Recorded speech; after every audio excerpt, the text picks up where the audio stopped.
Assalamualaikum warahmatullahi wabarakatuh.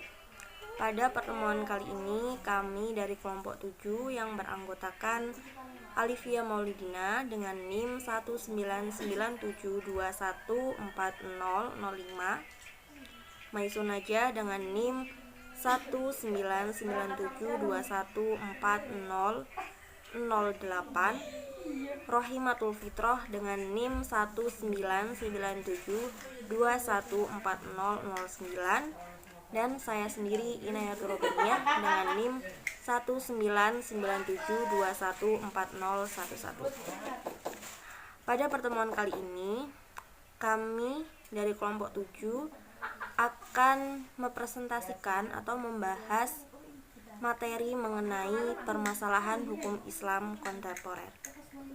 Nah, untuk pembahasannya mari kita simak video berikut. Baiklah, untuk yang pertama, kita akan membahas mengenai pengertian dari hukum Islam kontemporer. Nah, apa sih sesungguhnya yang dimaksud dengan hukum Islam kontemporer? Nah, memang tidak ada definisi eksplisit mengenai hukum Islam kontemporer, tetapi dalam melihat tema-tema yang diangkat, maka dengan mudah itu dapat disampaikan bahwa yang dimaksud dengan hukum Islam kontemporer adalah perspektif hukum Islam terhadap masalah-masalah kekinian dan kedisinian. Nah, di sini ada beberapa faktor yang melatar belakangi munculnya isu hukum Islam kontemporer. Yang pertama ada arus modernisasi. Nah, yang kedua itu munculnya keadaan baru di kalangan cendekiawan Muslim kontemporer. Nah, untuk yang faktor ketiga yaitu masih terpakunya pemikiran fikih klasik atau lawan dari kontemporer tersebut. Kedua, kita membahas tentang objek kajian hukum Islam kontemporer.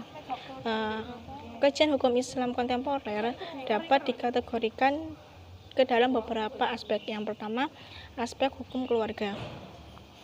Hukum keluarga yang dimaksud di sini adalah semua hal terkait dengan pembahasan al-ahwal al-syakhsiyah, antara lain meliputi harta waris, akad nikah via telepon, perwakafan, nikah hamil, dan KB. Kemudian yang kedua, aspek ekonomi. Hal ini banyak terkait dengan penafsiran terhadap persoalan riba dan pengelolaan modern zakat. Kemudian yang ketiga, aspek pidana. Biasanya pembahasan tentang aspek pidana surat dengan isu-isu HAM dan humanisme agama. Dan yang keempat, aspek kewanitaan atau gender. Nah, di sini Islam kontemporer terlihat banyak menyoroti masalah busana muslimah, wanita karir, kepemimpinan wanita, dan lain sebagainya. Kemudian yang kelima yakni aspek medis. Nah, perkembangan dalam ilmu kedokteran yang sangat pesat mendapat perhatian besar dalam kajian-kajian hukum Islam kontemporer. Misalnya pencokokan organ tubuh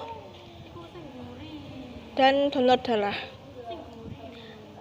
serta masih banyak lagi. Kemudian yang keenam yakni aspek teknologi. Nah, perkembangan teknologi yang menciptakan berbagai kemudahan juga tidak luput dari sorotan hukum Islam kontemporer. Misalnya penyembelihan binatang secara mekanis dan lain sebagainya. Kemudian yang ketujuh yakni aspek politik.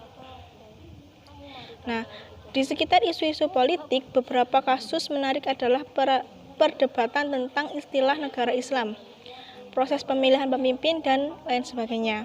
Dan yang terakhir yakni aspek ibadah. Dalam persoalan ibadah, wacana yang berkembang juga tidak kalah menariknya. Kita bisa menyebut beberapa hal yang banyak dibahas dengan buku-buku masail fiqhiyah, misalnya tentang tabungan haji, tayamum dengan selain tanah atau debu, dan lain sebagainya. Baik, di sini saya akan menjelaskan tentang rekonstruksi metodologi hukum Islam kontemporer. Nah, untuk merekonstruksikan metodologi hukum Islam yang sistematis dan komprehensif dan mengoperasikannya, hal yang mendesak untuk dirumuskan dalam kaidah ini adalah: pertama, memformulasikan tentang pandangan Al-Quran terhadap dunia. Kemudian apabila formulasi Al-Quran telah tergarap selaras dengan langkah-langkah yang telah dikemukakan, maka tugas selanjutnya adalah menumbuhkan etika Al-Quran tersebut ke dalam konteks konkret sosio-historis dewasa ini. Dengan demikian, satu masalah dapat ditinjau dari berbagai aspek sehingga tampaklah hakikat suatu masalah dari cara menyelesaikan masalah itu pun dapat dipikirkan. Dengan kata lain, karena masalah kehidupan bermasyarakat dewasa ini makin kompleks, maka pemecahannya pun memerlukan partisipasi dari banyak tenaga ahli, sehingga amat sukar seorang tenaga ahli dapat menemukan pemecahan atas persoalan-persoalan masyarakat tanpa bersama-sama dengan tenaga ahlinya.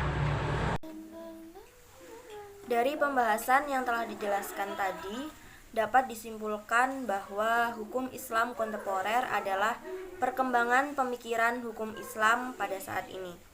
Ada beberapa faktor yang melatar belakangi munculnya isu hukum Islam kontemporer. Yang pertama, arus modernisasi.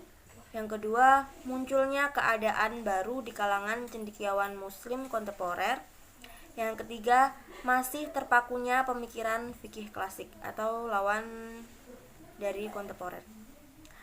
Kajian hukum Islam kontemporer dapat dikategorikan dalam beberapa aspek, yaitu ada aspek hukum keluarga, aspek ekonomi, aspek pidana, aspek kewanitaan, aspek medis, aspek teknologi, aspek politik, dan aspek ibadah. Nah, mungkin sekian dari kami. Berikut ini adalah beberapa referensi yang kami ambil guna menyusun makalah kelompok kami. Nah, apabila dari teman-teman terdapat banyak pertanyaan atau kekurangpahaman dari apa yang kita jelaskan tadi, kami dari kelompok 7 mempersilahkan untuk bertanya.